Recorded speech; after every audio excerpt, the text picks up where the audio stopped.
Certificate की rate 50,000 रुपये है एंटी।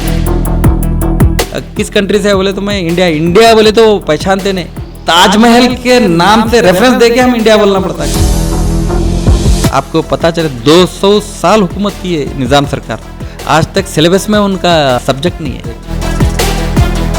कोहिनूर का खाली एक हीरा देखने के लिए 6,000 टिकट है, आप सोचिए आप।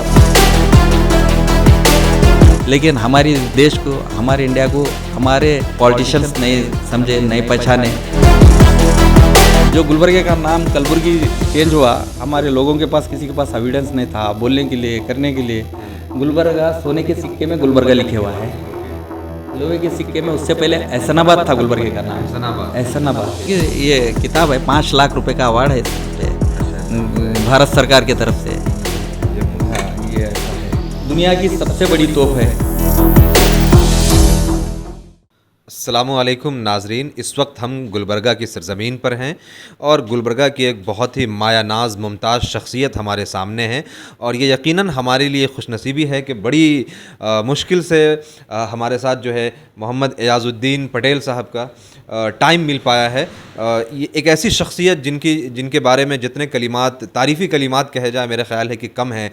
क्योंकि न सिर्फ़ के ज़िला में, न सिर्फ ये कि रियासत में, न सिर्फ ये कि मुल्क में, बल्कि बैनुल-अक़वामी सतह पर, इंटरनेशनल लेवल पर इनको ढेरों अवार्ड्स मिले हैं। ये इनका एक खूबसूरत सा जो है एक इनका पूरा कलेक्शन गैलरी है जिसमें इन्होंने बहुत सारी चीज़ों को जो है जमा किया है। ये एक ऐसे फ़नकार हैं जिनको आप एक मतलब ये मैं ये कह सकता हूँ कि आप एक पैराग्राफ में जिनको पिरो नहीं सकते हैं।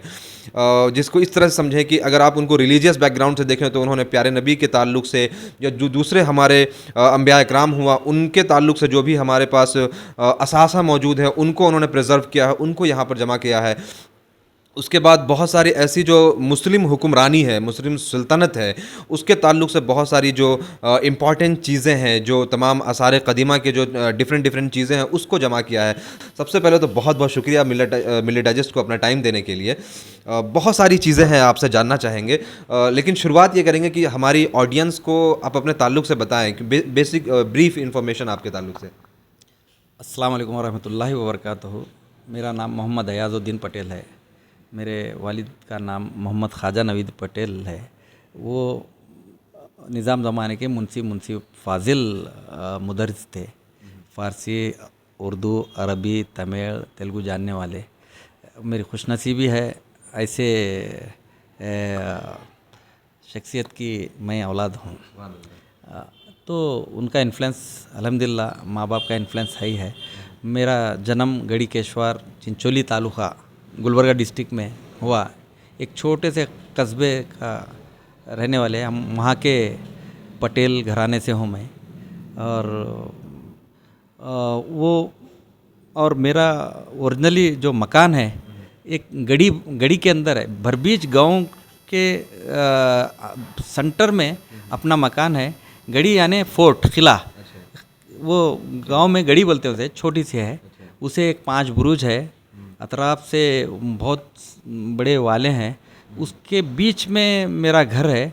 मेरा ये बोलने का वजह है, ये जो सारा कलेक्शन आपने इंट्रोड्यूस किया उसका इन्फ्लुएंस मेरे पे बहुत सारा लगता है। ये तो वो वजह से बहुत ट्रेडिशनल घराने से मेरे माँ बाप है। मेरी माँ माली पटेल घराने की हैं, उन्होंने भी बहुत एग्रीकल्चर से, परिंदे, जानवरें और गरीबों से मोहब्बत करने वाले थे। यानी वो सारा इन्फ्लुएंस माँ बाप, गांव का कल्चर का इन्फ्लुएंस वो मुझ में था।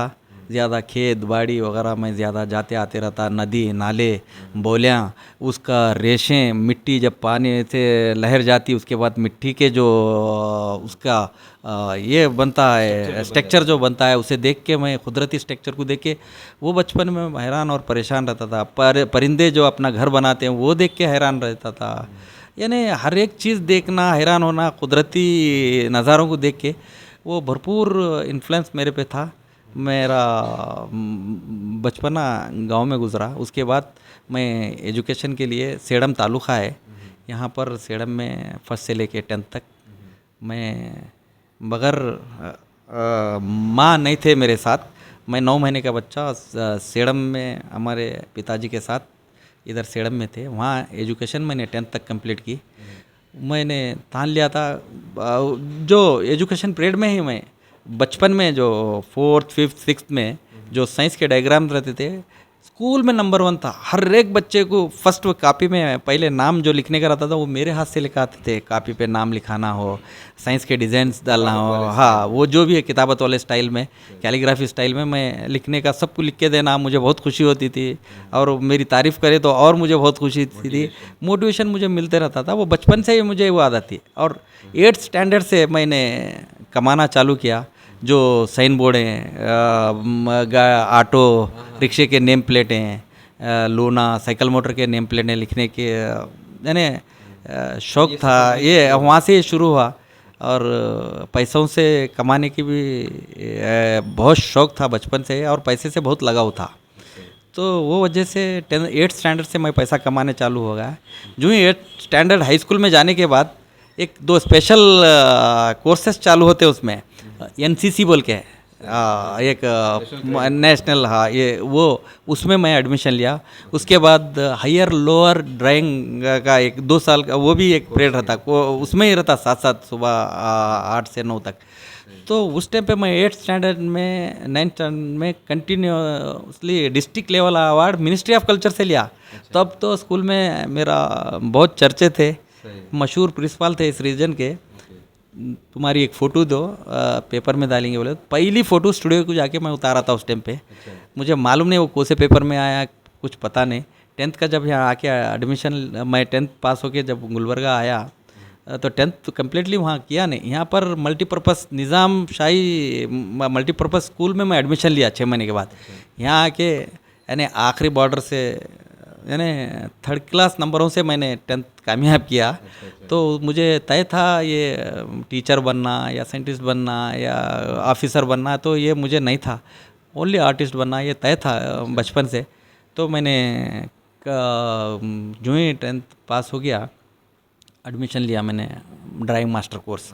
गुलबर्गा में एक कोर्स कॉलेज है मैं खुद ढूंढ के कॉलेज में एडमिशन लिया।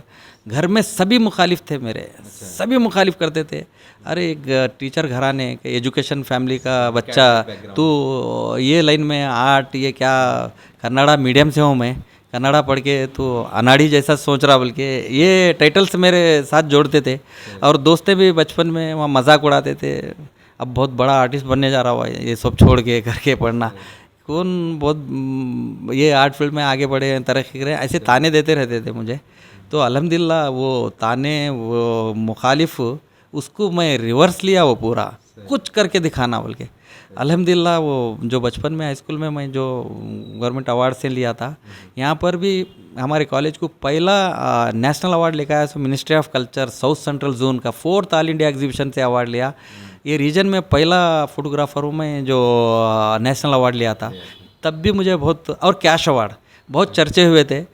ये जो अवार्ड है ना, बहुत सारे जाने लोग बोलते हैं पढ़ लिख के हो, जिसमें जो माहिर है, ये अवार्डें वगैरह क्या है, काम करके दिखाना, वो करके दिखाना। अवार्डें क्या है, मोटिवेशन करते हैं, हमारी पीठ थपथपाते हैं, उससे आदमी को ज़रा और कुछ करना, और कुछ करना। कोई वाह वाही बोले तो खुशी होती। अब इतना सब सारे चीज़ देखे, आपसे मैं ये तवक्को नहीं रखा पैसों की, या कहीं ले जाके मुझे पार्टी करो वो करो। आपके दिल से खुशी निकले तो बस है, मुझे इतनी खुशी होती, फिर 2 दिन मुझे एनर्जी मिल जाती। वाह, इतनी दूर से आके देख के कितना खुश होके गए ये लोग बोल के। अब तो ये आदत ही पड़ गई है मेरे साथ, ये सिलसिला चलते ही रहता। अल्लाह ताला ढेर सारी मोहब्बत, ढेर सारी शोहरत अल्हम्दुलिल्लाह बहुत कम उम्र में दिया। तो उसके बाद मैंने 3rd ईयर में जो नेशनल अवार्ड हासिल किया। कंटिन्यूसली इस टाइप के मैं अवार्डें, मुझे मज़ा लगा हर पार्टिसिपेट करना, हर जगह पार्टिसिपेट, कंपटीशन करके जीतने में जो मज़ा है ना, ये और दूसरी चीज़ में मज़ा नहीं। ऐसे ही कोई आए सम्मान करे, फेलिसिटेशन करे, इनका बेटा है, उनका बेटा है, लीडर का बेटा है बोल के, ये इसमें मज़ा नहीं रहता। कंपटीशन करके जीतने में बहुत मज़ा रहता। वो आदत पड़ गई थी। अल्हम्दुलिल्लाह डिग्री के बाद, बैचलर के बाद मैंने गुलबर्गा यूनिवर्सिटी गुलबर्गा से बैचलर कंप्लीट किया। अल्हम्दुलिल्लाह पहली बार मैं इंटरनेशनल के लिए कोशिश किया, तो पहले ही विथिन 3 महीने में मुझे दुबई का वीज़ा मिल गया एज ए ग्राफिक डिज़ाइनर बोल के। अब इधर मेरा MFA चल रहा था। मैं ज़्यादा प्रेफरेंस, अब मुझे पैसे से ज़्यादा लगाव था, तो मैंने MFA कट कर दिया एजुकेशन, ऐसा चांस फिर नहीं मिलेगा। इंटरनेशनल करेंसी में मुझे काम करने को मौका मिला Sharjah as a graphic designer बोल के। अल्हम्दुलिल्लाह मैं 5 से 6 साल काम किया शारजा में, अजमान में, दुबई, पूरा UAE घूमा। और तकरीबन ये मेरे पास आप कोइन कलेक्शन वगैरह देखते हैं, ये मेरी माँ ने, यहाँ पर एक तरीक़ा है अक़ीदत में, बंदा नवाज के पास जब आते उरस को लोग अक़ीदत में 1 साल भर गल्ला डालते, उनके लिए लोग गल्ला डालते, वो लेकर आके बंदा नवाज को चढ़ाते, यानी बंदा नवाज के चिराग के लिए 1 डब्बा तेल चिरागा जलाना बोल के, ऐसे तरीके रहते। वो मेरे माँ ऐसे हंडी में पैसा भर के रखते थे, वो मेरे माँ के स्टाइल है ये। तो गांव में जनरली हंडियाँ लोगों के पास ज़्यादा रहते, किस हंडी में क्या रखे हुए पता नहीं चलता। ये इनकी क्या बोलते हैं वो लॉकर है, ये जैसे बैंक में लॉकर रहते हैं, हर जने पहचान नहीं सकते। तो जनरली गांव में ऐसा रहता। तो आप वो स्टाइल में मैं पुरानी करेंसी रखा हूँ उसमें। तो ये शौक़ बचपन से माँ बाप को, हाली पैसा चलता था जब निज़ाम का, हाली पैसा अपने, मैं ये नहीं, अभी निज़ाम का 1 पैसा 2 पैसा बंद हो रहा था तांबे में। मेरे ख्याल से आप लोग वो पैसा नहीं चला है सिल्वर के ज़माने से, अभी तुम 8 आने 1 रुपये से आए होंगे। 1 पैसा तांबे के, 1 पैसा नया पैसे से मैं वो दौर देखा, 1970 मेरा डेट ऑफ बर्थ। तो वहाँ से कलेक्शन करते करते जब इंटरनेशनल कंट्री में गया, varieties of currency, varieties of colour के नोटें देखने में मुझे बहुत मज़ा आया। मेरी कमाई आई जो पगार में 25% दूसरे कंट्री के मनी एक्सचेंज में जाके, हर कंट्री के, अफ्रीका कंट्री का पैसा, वो ये पैसा देके, दिरहम देके अफ्रीकन का एर्थेरिया, एथोपिया, युगांडा, बुर्किना फासो, छड, ये ऐसे यूरोपियन कंट्रीज़ के पैसे लेके टोटली नियर अबाउट 75-90 कंट्रीज़ का पैसा जमा करके वहाँ से लेकर आया। क्योंकि यहाँ पर 5 साल के अंदर की बात 5 साल के अंदर की बात है। इंडिया में ये चीज़ थी, मुझे इल्म नहीं था। यहाँ पर नेशनल लेवल के एग्जीबिशन होते हैं, कॉइन एंड करेंसी के एग्जीबिशंस वगैरह होते हैं, मुझे इल्म नहीं था। मैं जो ही पढ़ा बचपन से, 20 साल की उम्र में बाहर चले गया, पूरा इंडिया को नहीं देखा हुआ था मैंने। एक गाँव का बच्चे जैसा सीधा जाके फ़ॉरेन में काम करके वहाँ से कलेक्शन करके लेकर आने के बाद, फिर यहाँ आने के बाद मेरे कलेक्शंस वगैरह लोग देख के करके, वहाँ शो होते हैं, तुम वहाँ पार्टिसिपेट करो, वहाँ पार्टिसिपेट करो। तब मुझे पता चला, आज मैं पार्टिसिपेट किया। कर्नाटक न्यूमिस्मेटिक का सोसाइटी का मेंबर हूँ, बॉम्बे कॉइन सोसाइटी का मेंबर हूँ, कई इंटरनेशनल कॉइन सोसाइटी वाले जानते हैं। आज अल्हम्दुलिल्लाह दुनिया के 200 दुनिया में यूनाइटेड नेशन के हिसाब से 199 कंट्रीज़ का पैसा दुनिया में चलता है। 350 कंट्रीज़ है, यानी छोटे छोटे कॉलोनीज़ वगैरह वगैरह मिला के टोटल 350 नियर अबाउट कंट्रीज़ है। वो पैसा उनके कंट्री में चलता है, यूनाइटेड नेशन के मेंबर नहीं है वो। तो यूनाइटेड नेशन के जो मेंबर कंट्री है वो दुनिया भर में उनका पैसा चलता। जो मेंबर नहीं है सो कंट्री का भी पैसा मेरे पास कलेक्शन है। ऐसा टोटली 275 कंट्रीज़ का पैसा एक ही जगह, आप पूरी दुनिया का पैसा ये अयाज आर्ट गैलरी में देख सकते हैं। और हमारी पुरानी 2nd सेंचुरी सातवाना पीरियड से लेके गांधार, जानपद, हरप्पा, मोहनजोदड़ो, पाकिस्तान जो हिंदुज़म का गढ़ है, वहाँ से, उनसे चालुक्य, वैशाल, राष्ट्रकूट, नाग पद्मावती, मुग़ल, तुम्हारे टीपू सुल्तान हो, और खिलाफत उस्मानिया का पैसा हो, और साहब इकराम का ज़माने के भी बहुत सारे, नमरूद के ज़माने का पैसा, यानी ये कलेक्शन करने के अभी ancient coins, before Christ, after Christ, और अपने राज रजवाड़ों का, और reserve bank of India, government of India, till today आज जो नई करेंसी रिलीज़ हुई वो करेंसी भी कलेक्शन करके ये मेरी गैलरी में डिस्प्ले करके रखा हूँ। दुनिया के लोग आते हैं, देखते हैं, फॉरेन से आए या अपने लोकल के आए, यहाँ से अलग अलग राज्यों से आए, जो भी लोग आके देखते हैं करेंसीज, नोट्स वगैरह। और उसके साथ साथ इस गैलरी में मैं बहुत रिचेस्ट सूफ़ी है हमारे पास, उनका साया हमारे साथ जुड़े हुआ है। उनकी छाँव, उनकी गुम्मत की छाँव मेरे घर तक आती है। अल्हम्दुलिल्लाह उनका साया हमारा साथ रहने की वजह से आज नेशनल इंटरनेशनल लेवल पे हम आर्ट फील्ड में छाए हुए हैं। आप देख सकेंगे इस रीजन के तारीख़ और हिस्ट्री और मानूमेंट्स के बारे में मैं ज़्यादा काम करता हूँ। मुझे वो आर्ट एंड आर्किटेक्ट से लगाव है। और ये फ़न तामीर जो कहते हैं ना, वो तामीर, Islamic art and architect south India में पहले अगर कहीं देखना है तो गुलबर्गा उसका गढ़ है।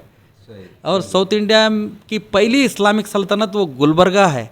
हमारी खुशनसीबी है यहाँ के लोगों को पता नहीं हम कैसी सल्तनत में, कैसे शहर में, किस मिट्टी में पैदा हुए। और हमको यहाँ के जो मुस्लिम को और हिंदुस्तान के मुस्लिम को उनका ट्रेड नेम्स है, वो ट्रेड में स्पेशल नाम हमारे मुसलमानों के साथ जुड़े हुआ है। हमको यहाँ के रीजन के लोग, ये जो भी गैर कौम के लोग, हमको तुर्क बोलते हैं, हमको तुर्कुर बोलते हैं, क्योंकि हम तुर्क कह रहे। ये हमारा सुल्तान जो था ना, तुर्क कंट्री से आए हुए थे। हाँ, यानी तुर्किस्तान से, तो तुर्क से, यानी अलाउद्दीन हसन भाईबंद शाह का उनका डीएनए वहाँ से है कनेक्टेड। वो इस वजह से आज भी किसी भी गैर कौम को पूछो, ये तुर्कुरवा बोलते हैं कन्नड़ लैंग्वेज में, ये तुर्कुरवा पार होगला था नोड़ो, तुर्कुर मंदी हिंग मार दर नोड़ो। ये लोगों को पता नहीं है तुर्कुर क्यों बोलते हैं। तुर्कुर बोलना है हमारे लिए फ़ख्र की बात है, लेकिन तुर्कुर बोले तो बहुत गुस्सा आता है यहाँ के मुसलमानों को। यानी खिलाफत उस्मानिया के लिए ये सल्तनत के कनेक्टेड थे, ये अलाउद्दीन हसन बैमन शाह वगैरह। हमारे सिक्के भी जो चलते थे ना, परमिशन इवन टीपू सुल्तान को भी अपना सिक्का रिलीज़ करना है तो खिलाफत उस्मानिया से परमिशन होना था। ये आप जानकारी के लिए आप बाद में मालूम कर सकते हैं। तो उस सिक्कों पे जो नाम है, हर सिक्कों पे अल्लाह ताला के इसीलिए फिर वहाँ से टाइटल्स वगैरह इनको अलकाब मिला।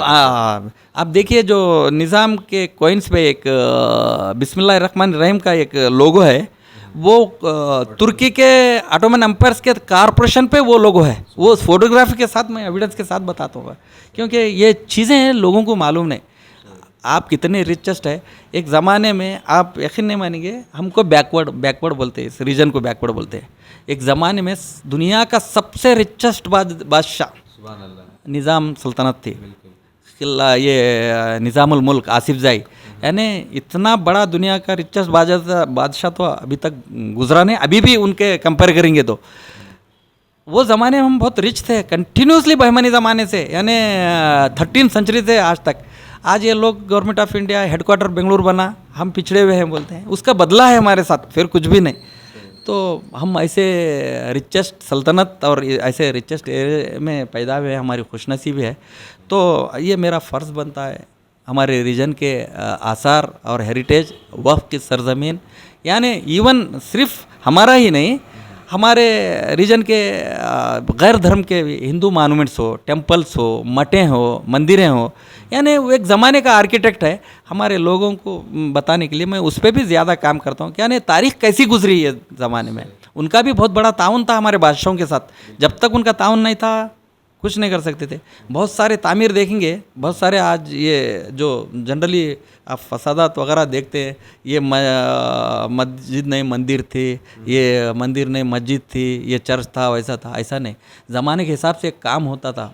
यानी चालुक्य पीरियड में चालुक्य स्टाइल का कंस्ट्रक्शन होता था। इवन मस्जिदें भी वो हिंदू स्टाइल में पिलरें बने हुए हैं। आप हमारे मुस्लिम के कई गुम्बदें, दरगाहें, आर्किटेक्ट देखिए, उनके दरवाजे, छज्जे, विंडोज़ वगैरह सब हिंदू आर्किटेक्ट काम किए हुए हैं। ये गुम्बदें, आर्चें से कैलीग्राफी वगैरह जो भी है, तुर्किश ईरानियन का काम है यहाँ पर। जनरली ये दोनों मिली जुली आर्ट कल्चर का यहाँ पर नमूना हमको देखने को मिलता है। वो ज़्यादातर गुलबर्गा में है। जब गुलबर्गा एज ए कैपिटल 1347 पायतख्त रखा गया, 75 ईयर्स तक ये कैपिटल था बहमनी सल्तनत का। 75 ईयर्स के बाद इस सल्तनत में फूट पड़ी। आदिल शाही सल्तनत बनी बीजापुर, बरीश शाही बीदर और कुतुब शाही गोलकुंडा, निज़ाम शाही अहमदनगर, इमाद शाही बिरार। तो पांचों सल्तनत के छोटे छोटे सूबे सबको आ गए। अब ये छोटे छोटे सूबे आने के बाद अपनी अपनी ताकत बढ़ गई। बाजू विजयनगर थे, कक्कातियास थे वगैरह थे। यानी बहुत बड़ा आर्किटेक्ट देखते हैं वो बीदर में नहीं मिलेगा, और खूबसूरत आर्किटेक्ट मिलेगा। बीदर का आर्किटेक्ट से खूबसूरत आर्किटेक्ट बीजापुर का मिलेगा आपको।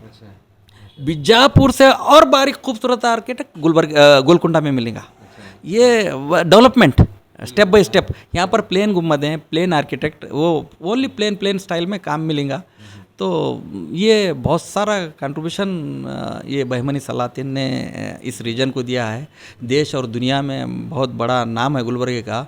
ऑक्सफोर्ड जैसे यूनिवर्सिटियों में वगैरह बहमनी की हिस्ट्री पढ़ाई जाती है लंदन में, तो सोचने की बात है। आप यकीन नहीं मानेंगे, लंदन की अगर सल्तनतों की जब लंदन का म्यूज़ियम चालू था, मैं 2013 में लंदन का म्यूज़ियम जब विज़िट किया तो मैं मेरा शहर कहाँ से स्टार्ट होता देखा, अल्हम्दुलिल्लाह मैं सल्तनतों के स्टेट से गए तो जाके जब देखा तो गुलबर्गे से स्टार्ट था। गुलबर्गे की तारीख़ की एक बुक है वहाँ पर, वहाँ से बरीद शाही का वगैरह सब काम रखे हुए था, देख लेते। तकरीबन पूरे सल्तनतों का अल्हम्दुलिल्लाह टीपू सुल्तान के 5 हाल थे वहाँ पर। टीपू सुल्तान का लोगों को यहाँ के पता नहीं, मैंने ब्रिटिश म्यूज़ियम में है वो और विक्टोरिया अल्बर्ट म्यूज़ियम में इनके जो टीपू सुल्तान के जनरली ये विजय मल्ल्या तलवार लेकर आया हुआ है वहाँ से, और चीज़ टीपू सुल्तान की अंगूठियाँ वगैरह मिलते हैं। ये नहीं पता उस म्यूज़ियम में टीपू सुल्तान के अंगूठियाँ तलवारें तो टू मच, आप पूछो मत। उसके अलावा उनके पहनने ओढ़ने के कपड़े, जंग को जाकर जो टेंट डालते थे, टेंट भी उसमें डिस्प्ले है। वो ऐसा टेंट डाल के टीपू सुल्तान जंग लड़ते थे। वो टेंट, उनका बिस्तरा, उनका खालीन, एक से एक चीज़ें टीपू सुल्तान, हर एक चीज़ ब्रिटिश को पता था। बहुत बड़ा सुल्तान के साथ हम विन होके आए हुए, और ये आने वाले दौर में बहुत कीमती चीज़ है। आप देखेंगे विजय मल्ल्या 150 करोड़ में उनकी तलवार खरीद के लेकर आए एक। चूँकि आपने एक बहुत इंपॉर्टेंट बात बताई टीपू सुल्तान रहमतुल्लाह अलैह के ताल्लुक़ से, कि 5 हॉल स्पेशली उनके लिए है और बहुत सारी छोटी छोटी चीज़ों को वहाँ उन्होंने प्रिजर्व करके रखा है, जिसका यकीनन ये मतलब आप बताना चाह रहे हैं कि यहाँ की जो आम आवाम है उसको उस ताल्लुक़ से कुछ नहीं पता है।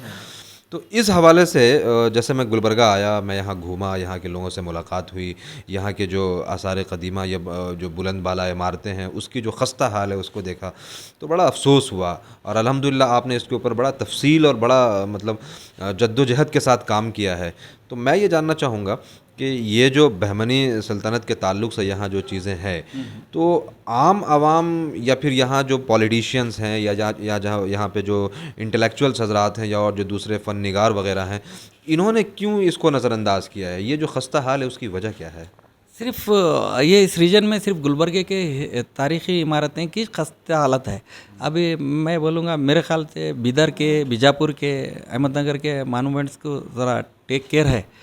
पता नहीं इसके साथ गुलबर्गे के साथ ये मैदर माँ का रवैया इख्तियार फरमाते हैं। ये वजह भी हो सकती है, यहाँ के बहुत सारे हिंदू सल्तनतों को ये बहमनी शाह ने हराया था।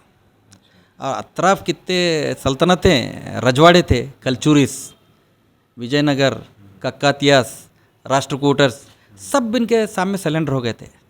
आज भी याद है उन लोगों को, वही याद होंगी शायद, मेरा ये अंदाज़ा है। इस वजह से गुलबर्गा बहुत उसके साथ बहुत मैदर माँ का नज़र से गुलबर्गे को देखते हैं। गुलबर्गे की तरक्की भी पसंद नहीं करते हमारी सरकार हो या जनरली। मुझे तकरीबन जब से मैं आज़ादी के बाद से इसका सर्च करके देखा हूँ, आप जहाँ पर भी देखो यहाँ की तारीख़ और हेरिटेज की बहुत खस्ता हालत है। और इस तारीख़ के बारे में ज़्यादा आपको पता चले, 200 साल हुकूमत की है निज़ाम सरकार, आज तक सिलेबस में उनका सब्जेक्ट नहीं है। कितने हैं, अफसोस की बात है, इतना बड़ा सुल्तान, दुनिया का रिचर्ड सुल्तान का सिलेबस नहीं है तो, और शर्म की बात नहीं होगी, यही सुल्तान का पूरा सिलेबस आपको लंदन में, अमेरिका में मिलेगा। अमेरिका मेट्रोपॉलिटन म्यूज़ियम है, गवर्नमेंट का मेट्रोपॉलिटन म्यूज़ियम। आप यकीन नहीं मानेंगे, मेरे पास विद फोटोग्राफ्स एविडेंस के साथ बताऊँ, 2015 में अमेरिका दुनिया का सुपर पावर, उसके म्यूज़ियम, इतना बड़ा म्यूज़ियम है उसका म्यूज़ियम, यकीन नहीं मानेंगे, उस म्यूज़ियम के एंट्रेंस गेट पे कल से दक्कन सल्तनत के आइटम्स का डिस्प्ले म्यूज़ियम स्टार्ट होने वाला है वहाँ पर। ये इतने बड़े हालों में बीजापुर आदिल शाही का सोने का सूट 30 हाल में 25-30 कैमरे लगा के बीच में सोने का सूट डिस्प्ले है। उसके फोटोग्राफ्स मेरे पास मौजूद है। आपको बिद्री वर्क जितना भी है, और मुग़लों का, और ये हमारे इस रीजन का जो सिंगल पत्थर में जो विंडोज़ होते हैं ना, सिंगल पत्थर में जो मकबरे के ऊपर कैलीग्राफी लिखे हुए जो तुर्बत के पत्थरे रहते ना, वो पूरे उठा के आप आज अमेरिका में देखेंगे आप। इवन ये अमेरिका में यही नहीं देखा, हमारे रीजन के विंडोज़, मुग़लों के जितने खिड़कियाँ हैं ना, आज करोड़ों का एक रेट है मुग़ल की एक खिड़की लगाना। लोगों को नहीं पता। ये आप लंदन अमेरिका में जाके देखेंगे तो एक विंडोज़ के, मकबरे के पत्थरों की, इंस्क्रिप्शंस की इतनी वैल्यू है, आप पूछो मत। मैं तो ये तो छोड़ो, आप इजिप्ट तो day by day every day खोद के लेके जाते हैं। इजिप्ट की तो एक टेम्पल ही उठा के लेके फ़िरौन की वहाँ पर ऐसा आप ताजमहल आपको नहीं होना तो बोलो, उन्होंने एक एक पत्थर नंबर डाल के लेके जाके चार ताजमहल वैसे ही बनाएंगे उन्होंने। इतना महारत है उनके पास, वैल्यू है, इतना रेस्पेक्ट है। अल्हम्दुलिल्लाह जितने भी नामचीन बादशाह सुल्तानों का मैं ये ब्रिटिश म्यूज़ियम में और लंदन म्यूज़ियम में, रशिया हेरिटेज म्यूज़ियम में देखा। इनके कॉइन्स एंड करेंसी, इनके ड्रेसेस, इनके शूज़, इनके जो भी इवन मेरे ख्याल से सुल्तान का ब्लाउज, सोने का ब्लाउज भी डिस्प्ले लंदन ब्रिटिश म्यूज़ियम में आप देखेंगे तो उस फोटोग्राफ मेरे पास मौजूद है। तो हैरत अंगेज़ रहा, मैंने हमारे सल्तनत को हमें पैसा दे के देखना है यहाँ पर। मैं एक जगह गया था लंदन में एक कोहिनूर का हीरा देखने, तो लाइन पे ठहरे हुए थे, बड़ी लंबी लाइन लगी हुई थी। जब हमारा नंबर आया तो टिकट लेने को हम चले गए, हाथ डालने गए तो 6,000 रुपये टिकट। तो वो टिकट खाने से हम बाहर आ गए। 6,000 रुपये दे के कोहिनूर का हीरा, हमारा हीरा हम देखना फ़ोटो में देख के आएंगे भाई, हम इसे छोटी कंट्री से गए हुए हैं, उतना बड़ा पैसा हम नहीं दे सकते बोल के बस वापस आ गए। कोहिनूर का खाली एक हीरा देखने के लिए 6,000 टिकट है। आप सोचिए, अब सोचिए हमारे राज रजवाड़े सुल्तानों का कितना काम होगा। बहुत बड़ा दुनिया के लिए एक म्यूज़ियम है, multi culture, multi language, multi architect. यहाँ पर कई दुनिया आके रिसर्च करती है, पीएचडी करती है, स्कॉलर्स बन के जाते हैं। लेकिन हमारे देश को, हमारे इंडिया को, हमारे पॉलिटिशियंस नहीं समझे, नहीं पहचाने। ये हमारी बदकिस्मती है, हमारे जनरेशन की बदकिस्मती है। हम तो अब अल्हम्दुलिल्लाह वो जो भी होगा, अब इवन आप यकीन नहीं मानेंगे, रिसेंटली जब योगी की सरकार रही थी, ताजमहल को टूरिज़्म में शामिल नहीं किए थे उन्होंने। और इससे बड़ी बदकिस्मती क्या होना बोलिए। यकीन नहीं, कई ऐसे कंट्री, मैं एक आइलैंड गया था लंदन में, किस कंट्री से है बोले तो मैं इंडिया बोले तो पहचानते नहीं, ताजमहल के नाम से रेफरेंस दे के हम इंडिया बोलना पड़ता है कुछ कंट्रियों में। ताजमहल को पूरा दुनिया जानती। ऐसे बहुत कंट्रियाँ हैं। मैं आपको पूछूंगा, तुम तथाती कंट्री जानते क्या, अंडोरा जानते क्या? बहुत सारे लोगों को नहीं मालूम, क्योंकि इतने कंट्रियाँ हैं दुनिया में, नहीं जानते। लेकिन जाना जाता है फ़न तामीर से, किसी शख्सियत से, किसी सूफ़ी से, किसी सुल्तान से, किसी राजा से, कोई टेम्पल से, कोई चर्चों से वो देश जाना जाता है। ये चीज़ को बचा के रखना चाहिए। इवन सिर्फ इस्लामी तारीख़ नहीं, हिंदू तारीख़ हो, क्रिश्चियन तारीख़ हो, क्योंकि हमारी माजी कैसा गुजरी है, हम डेवलप ही होंगे ना डे बाई डे। हाँ, कैसे ये आने वाले जनरेशन को पता चलना चाहिए, ये पास बताना ज़रूरी है। आपने एक बड़ी बहुत डीप एक मैसेज के साथ एक बात आपने कही कि हिंदुस्तान एक ऐसा मुल्क है जिसकी तहज़ीब और जिसकी सकाफ़त, जिसकी तमद्दुन को, जिसकी डाइवर्सिटी को लोग पढ़ने के लिए बाहर से आकर रिसर्च करते हैं। और बहुत दर्द के साथ ये बात आपने कही कि उस तहज़ीब, सकाफ़त और तमद्दुन को तोड़ने की कोशिश की जा रही है। इस हवाले से मैं आपसे ये जानना चाहूँगा कि जैसा आप बता रहे थे कि आपके ताल्लुक़ से बहुत सारी किताबें लिखी गई हैं, तो इस हवाले से बताएं कौन कौन सी किताबें कहाँ कहाँ लिखी गई? नहीं, ये जो ग्रेजुएशन होता है ना, बैचलर के बाद मास्टर में एक थीसिस रहते हैं। वो थीसिस में मेरे लाइफ के बारे में, गुलबर्गा यूनिवर्सिटी गुलबर्गा से बच्चे मेरे ऊपर थीसिस किए हुए हैं। और बसवेश्वर यूनिवर्सिटी बल्कि यहाँ पर है, वो उस यूनिवर्सिटी के लड़के मेरे लाइफ आर्ट के ऊपर थीसिस किए हुए हैं। और एक गुलबर्गा यूनिवर्सिटी गुलबर्गा से मेरे आर्ट गैलरी और कलेक्शन के ऊपर थीसिस किए हुए हैं। और एक लड़का हम्पी यूनिवर्सिटी से मेरे ऊपर थीसिस किया लाइफ हिस्ट्री के ऊपर।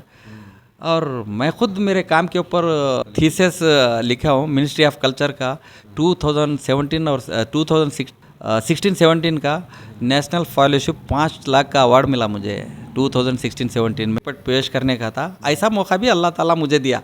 लोग मेरे बारे में भी लिखे, मैं खुद भी मेरे बारे में लिखा। वो मिनिस्ट्री ऑफ कल्चर की ये किताब है, 5 लाख रुपए का अवार्ड है इस पे भारत सरकार की तरफ से। अल्हम्दुलिल्लाह जितने हिंदुस्तान के बड़े अवार्ड है वो अल्लाह ताला नवाजा है। मैं समझता हूँ ये किसी उनका इन्फ्लुएंस, किसी का सपोर्ट, इनके सिखाने से इनका बहुत बड़ा हाथ था। ये बहुत बड़े उस्ताद के हाथ के नीचे सीखे बोल गया, ऐसा वगैरह कुछ भी नहीं है। वो अपने काम के ऊपर अल्लाह ताला की नज़र थी जो हम अल्लाह के जो मस्जिद और वफ़ की ज़मीन जो भी है ना, अर्श से लेके फ़र्श तक अल्लाह ताला की रहती है, उसको मैं महफूज करने में जब से होश आई तब से आज तक वो काम कर रहा हूँ। सिर्फ ये अल्लाह ताला के थ्रू मुझे नेशनल अवार्ड मिला। इतना बड़ा अवार्ड तो हिंदुस्तान में बगैर रिकमेंड के मिल नहीं सकता। मिनिस्ट्री ऑफ कल्चर का लोग उम्र चले गए, यहाँ पर कई आर्टिस्ट हैं, आज तक मिनिस्ट्री ऑफ कल्चर का अवार्ड किसी को नहीं मिला। दिग्गज आर्टिस्ट हैं यहाँ पर, लेकिन ये नाचीज़ को बहुत ही कम उम्र में ये अवार्ड से नवाजा गया है। मैं इसका क्रेडिट पूरा यहाँ की बहमनी सल्तनत को देता हूँ। मैं बहमनी सल्तनत के ऊपर काम किया। जो भी मुसलमान मुर्दा नहीं होता है वो अल्लाह के नज़दीक बहुत वैल्यूबल, उनके तरफ से उनको एक बादशाह एक सुल्तान या बनना है तो अल्लाह के ताला की तरफ से ही देन रहता। वली अगर बनना है तो इनकी दुआएं मेरे साथ थी, और अभी भी मैं जब भी सोचता हूँ इतना उनके ऊपर काम कर रहा हूँ तो इनका भी रिकमेंड मैं अल्लाह के पास होऊंगा मेरे दालते ये अवार्ड मुझे हासिल हुआ। वरना विथआउट रेफरेंस विथआउट रिकमेंड के ये अवार्ड मिलना नामुमकिन है। आप किसी भी आर्ट फील्ड वाले को पूछिए, बिना रिकमेंड बिना वो भी हर अवार्ड लिया हूँ, बड़ा बड़ा अवार्ड बीजेपी गवर्नमेंट में लिया हूँ मैंने। तो यहाँ पे एक बहुत और इम्पॉर्टेंट चीज़ है जिसको मैं ख़ास तौर से ऑडियंस के लिए नोटिस करना चाहूँगा। जब आप ये कहते हैं कि आपको ख़ास तौर से अल्लाह ताला की मदद रही, तो उसका ये मतलब भी बहुत ज़रूरी है समझना कि आइंदा जो आने वाली नस्लें हैं या जो अभी जो नौजवान काम कर रहे हैं उनके लिए ये बहुत ज़्यादा बहुत स्ट्रॉन्ग मोटिवेशनल लाइन है कि आपको किसी भी रिकमेंडेशन की, किसी भी सपोर्ट की ज़रूरत नहीं है। आपके अंदर खुद एतमादी होनी चाहिए और आपको काम करना है। अल्लाह तो आप जो है फिर आपको तमाम जो इम्तियाज़ियत हैं, तमाम जो अचीवमेंट्स हैं वो दिलाता जाएगा। अच्छा हज़रत, एक और चीज़ जानना चाहूँगा कि बहमनी सल्तनत के ताल्लुक़ से आपने काम किया, फिर और भी कई सारे सल्तनत के ऊपर काम किया, कुछ किताबें भी इसके तहफ़्फ़ुज़ करने के ताल्लुक़ से लिख रहे हैं, उसके बारे में बताइए। अब जनरली मुझे इतना मैं इस पे काम किया, इतना आला फोटोग्राफी भी इस रीजन में जब से हम देख रहे हैं आज़ादी के बाद से, तो बहुत सारे निज़ाम के पीरियड में राजा दीन दयाल बहुत बड़ा फोटोग्राफ़र जाना जाता था। जो निज़ाम जहाँ गए उनके साथ ही एक फ़ोटोग्राफ़र होता था, उनके फ़ोटोग्राफ भी हम रेफ़र करते थे। इतना बड़ा फ़ोटोग्राफ़र मैं मेरे डिस्ट्रिक्ट में या हमारे रीजन में मैंने देखा नहीं, यानी मुझे उतनी दूर तक पहुंच नहीं होगी। मैं अपने आप मेरी फ़ोटोग्राफी में डेवलप हुई, जैसे लोग देखते, जैसे आर्टिस्ट देखते गए, एंगल्स को पसंद करते गए, लोगों के रिव्यू से मैं सीखते गया। लोगों के जो रिव्यू है ना, यानी देख के उनका जो अप्रिशिएट करना, ये एंगल से अच्छा लगना। हर लोग को आप देखिए, इंसान को ज़रूरी नहीं पढ़ा लिखा इंसान ही आपको खूबसूरती को जजमेंट करता है, अनाड़ी भी खूबसूरती को जजमेंट करता है। तो बहुत सारे जनरली ये तरकारी बेचने वाले मेरे घर के सामने, मेरी जब भी नेशनल अवार्ड को फोटोग्राफी में कंपटीशन भेज रहा था, सभी से राय लिया ये तरकारी टमाटे आलू वगैरह बेचने, एक 10-12 प्रिंट करके लेकर आता, उसमें अच्छा चुन के मेरे फैमिली को और सबका रेफरेंस लेके सबका वज़न किस तरफ था वो फोटोग्राफी को निकाल के मैंने उसको कंपटीशन के लिए दिल्ली भेजा था। वो अवार्ड जीत के लाई ऐसा फोटोग्राफी। माफ़ी चाहता हूँ मैं सब्जेक्ट से किताब जो है ना, ये मैं अपने फ़ोटोग्राफी के दम पे मैंने किताब निकालने की कोशिश की कि मैं एजुकेशन में उतना माहिर, इंग्लिश पे उतना अच्छा कमेंट नहीं है मेरा, उर्दू में भी उतना अच्छा कमेंट नहीं है मेरा, मीडियम कन्नड़ा होने की वजह से सिर्फ ओनली द फोटो हिस्ट्री बोल के बुक निकालना चाह रहा था। तो द फोटो हिस्ट्री के ऊपर ही मैं कंप्यूटर पे कंपोज किया था पूरे फोटोग्राफ। उसमें बहुत फिर बाद में मुझे दूसरे बुक रेफ़र करने के बाद पता चला, ब्रीफ इन्फॉर्मेशन बोल के कहीं पढ़ा, अरे क्यों ना हम भी ब्रीफ इन्फॉर्मेशन थोड़ा थोड़ा हर एक की मिलती है, बंदा नवाज की, बहमन शाह की, वो ब्रीफ लेते फिर उसमें हिस्ट्री भी, ब्रीफ हिस्ट्री भी घुसा दी है। ये आज़ादी के बाद मॉन्यूमेंट्स ऑफ गुलबर्गा ये बुक मैंने रिलीज़ किया ब्रीफ हिस्ट्री के साथ, द फोटो हिस्ट्री के साथ। तो उसमें बड़ा अच्छा मुझे सराहा गया, रिस्पांस मिला। यहाँ के डीसी, आरसी, रीजनल कमिश्नर, यहाँ के जाने माने मशहूर नेशनल और इंटरनेशनल लीडर खमरुल इस्लाम साहब का बहुत बड़ा सपोर्ट था मुझे, और बहुत अच्छी तरीके से उन्होंने मुझे जजमेंट किए थे और फाइनेंशियली सपोर्ट अच्छा करते थे मुझे। वो कुछ सर ऐसा बुक निकालने वाला हूँ, ऐसा पैसे की ज़रूरत है। तो खमरुल इस्लाम साहब ने बोला एक रेफरेंस प्रूफ करके तो बता। तब मैं प्रूफ करके बताने के बाद खुश हो गए, कितने पैसे लगते हैं बोले। उतना वो ज़माने में तो पैसा कोई देते थे नहीं, लेकिन अल्हम्दुलिल्लाह खमर साहब नियर अबाउट 1,70,000 रुपये अपने जेब के पैसे दिए उन्होंने जनरली। और लीडरों का कैसा है, मैं वहाँ बोलता हूँ जा वहाँ से जाके ले, मैं यहाँ बोलता हूँ यहाँ से जाके ले, लेकिन मुझे अपने जेब से पैसे यानी 2-3 किस्तों में करके दिए। बहरहाल उनको पता था कैसा डिलीवरी करना, पैसा कैसा नहीं। तब खमर साहब के थ्रू से गुलबर्गा उत्सव हुआ था 2010 में, ये बुक को रिलीज़ किया गया। यहाँ से डीसी आरसी लेटर सुबूत खान साहब सेंट्रल मिनिस्टर टूरिज़्म को उनको फर्स्ट टाइम इन्वाइट किए। गुलबर्गा उत्सव ही वो मेरे दम पे किया गया था। पूरे स्टेज मैंने बनाया था, 113 फीट का स्टेज था, उसका डिज़ाइनर पूरा मैं था। पूरी फोटोग्राफी बैकग्राउंड डिज़ाइनर मेरी थी। और जनरली हर जगह टी शर्टों में लो, कहीं पे भी सर्टिफिकेटों पे लो, पूरा हर जगह मेरी फोटोग्राफी थी। गवर्नमेंट सेक्टर फुल सपोर्ट था और गवर्नमेंट सेक्टर को मेरी बहुत ज़रूरत थी। अब एक छोटे से एक यह क्या महिला, ये बहुत बैकवर्ड एरिया में ये गैलरी को RC, DC, regional commissioner, Hyderabad Karnataka के सेक्रेटरी सब आके गए यहाँ पर। अल्हम्दुलिल्लाह कोई भी टूरिस्ट आए तो वो लोग भी यहीं भेजते थे, यहाँ आके देख के करके उनको भी मोटिवेशन मिला, हम करेंगे, तुम्हारा सपोर्ट रहना आया जैसा। बिल्कुल मैं रात दिन मेहनत करके गुलबर्गा उत्सव बहुत सक्सेस उत्सव किए। सेंट्रल मिनिस्टर आके वो बुक रिलीज़ किए, चीफ मिनिस्टर येडियुरप्पा थे और गवर्नमेंट ऑफ कर्नाटक का 200 बुक खरीदे उसमें। अल्हम्दुलिल्लाह सब गवर्नमेंट सेक्टर को फ्री बांटे मेरी किताब। आज तक अल्हम्दुलिल्लाह वो किताब मेरे पास मौजूद है, अभी 100-200 किताबें। ये बहुत बड़ा सपोर्ट, फाइनेंशियल सपोर्ट आली जनाब अलहाज खमरुल इस्लाम साहब को मैं शुक्रिया अदा करता हूँ। अल्लाह उनको जन्नत नसीब अदा करे। वो हीरे जवाहरात को पहचानते थे। वो जनरली उनके मिसयूज़ बहुत सारे जने फ़ायदा उठा के आज मरने के बाद भी उनको गाली देते, लेकिन बदपिच्छे उनसे कितना फ़ायदा उठाए वो हम जानते हैं। और जनरली यहाँ के हिस्टोरिक मॉन्यूमेंट्स, यहाँ के उर्सों के फ़ोटो, उर्सों के बैनरें जब स्टार्ट होते, फ्लैग स्टार्ट हुआ था जब हमारे दौर में, सज्जाद साहब की फ़ोटो डालना मुदाना मना फर्स्ट स्टार्ट करा सो मैं ये स्टाइल, ये साहिबों की फ़ोटो डाल के उनको ज़रा उठा के बताना करना। अब उनको खुद शौक़ लगे हुआ है।